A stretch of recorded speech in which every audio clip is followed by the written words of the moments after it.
राजा और खौफनाक कुआं। बहुत समय पहले की बात है, एक राज्य में वीर सिंह नाम का राजा शासन करता था। वीर सिंह न केवल बहादुर था, बल्कि अपनी प्रजा का बेहद ख्याल रखने वाला न्यायप्रिय राजा भी था। उसके राज्य में लोग सुख शांति से रहते थे और राजा का दिल से आदर करते थे। लेकिन राज्य में एक समस्या थी, जिसने राजा और प्रजा दोनों को ही चिंता में डाल रखा था। वो समस्या थी राज्य के बीच में स्थित एक खौफनाक कुआं। ये कुआं एक पुराने जंगल के पास था, जो राज्य के लोगों के लिए डर और अंधविश्वास का प्रतीक बन गया था। लोगों का कहना था कि यह कुआं शापित है। कोई भी व्यक्ति जो उस कुएं के पास गया, वो कभी वापस नहीं आया। जिन लोगों ने कुएं के अंदर झांकने की हिम्मत की, उनकी भी कभी कोई खबर नहीं मिली। धीरे धीरे लोग उस कुएं से डरने लगे और कुएं को दूर से ही देखकर कांपने लगते थे। कुएं का रहस्य। राजा वीर सिंह को भी इस रहस्यमयी कुएं की खबर मिली। उसने सुना कि उसके राज्य में एक ऐसा स्थान है, जहां जाने से लोग गायब हो जाते हैं। पहले तो उसने इससे लोगों की कल्पना और अंधविश्वास माना, पर जब उसकी प्रजा ने गहराई से यह बताया कि कई लोग सच में लापता हुए हैं, तो राजा को भी चिंता हुई। उसने अपने कुछ खास सिपाहियों को भेजा कि जाकर देखे कि असल में कुएं में क्या रहस्य है। परंतु वे सिपाही भी कुएं के पास गए और फिर कभी वापस नहीं आए। राजा को यह समझ में आने लगा कि यह कोई साधारण कुआं नहीं है। उसने राज्य के कुछ ज्ञानी पंडितों को बुलाकर सलाह ली। पंडितों ने कहा, ये कुआं शापित है महाराज। कहते हैं कि इस कुएं में एक खौफनाक आत्मा का वास है, जो लोगों को अपने पास खींच लेती है। कोई भी इसका सामना नहीं कर पाता। राजा की चुनौती। वीर सिंह ने यह सुनकर ठान लिया कि वह इस कुएं के रहस्य को स्वयं जाकर सुलझाएगा। उसने अपने मंत्रियों और सिपाहियों को आदेश दिया कि वे राज्य का ध्यान रखें, और खुद अकेले उस खौफनाक कुएं की ओर निकल पड़ा। रात का समय था और चारों ओर गहरा सन्नाटा था।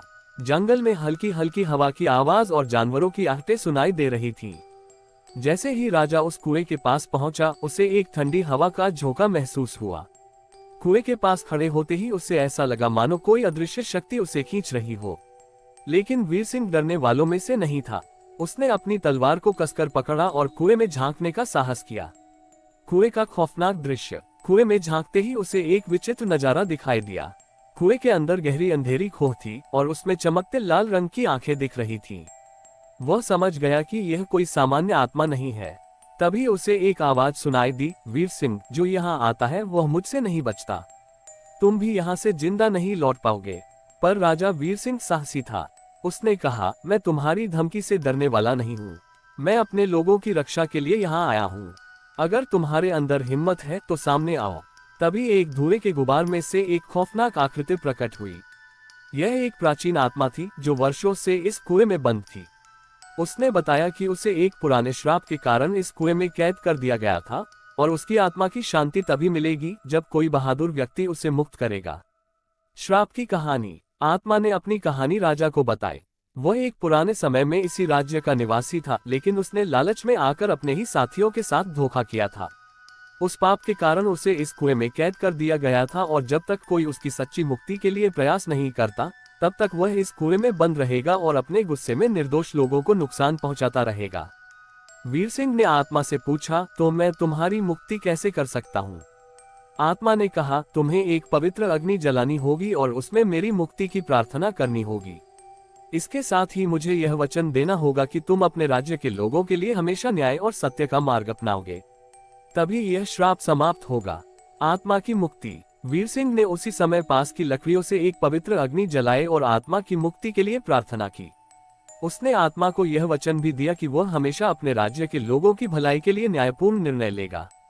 धीरे धीरे आत्मा की आकृति गायब होने लगी और उसका क्रोध समाप्त होकर एक शांत मुस्कान में बदल गया। आत्मा ने राजा का धन्यवाद किया और उस कुएं से हमेशा के लिए मुक्त हो गई। राजा की विजय। राजा वीर सिंह ने उस खौफनाक कुएं का रहस्य सुलझा लिया और उसे शांति का स्थान बना दिया। अब उस कुएं से किसी को कोई खतरा नहीं था। राजा की बहादुरी और सच्चाई ने उसे एक बार फिर अपनी प्रजा का नायक बना दिया। राज्य में फिर से शांति का माहौल था और लोग राजा को पहले से भी अधिक आदर और प्रेम करने लगे। अगर यह कहानी आपको अच्छी लगी तो लाइक, शेयर और सब्सक्राइब करें।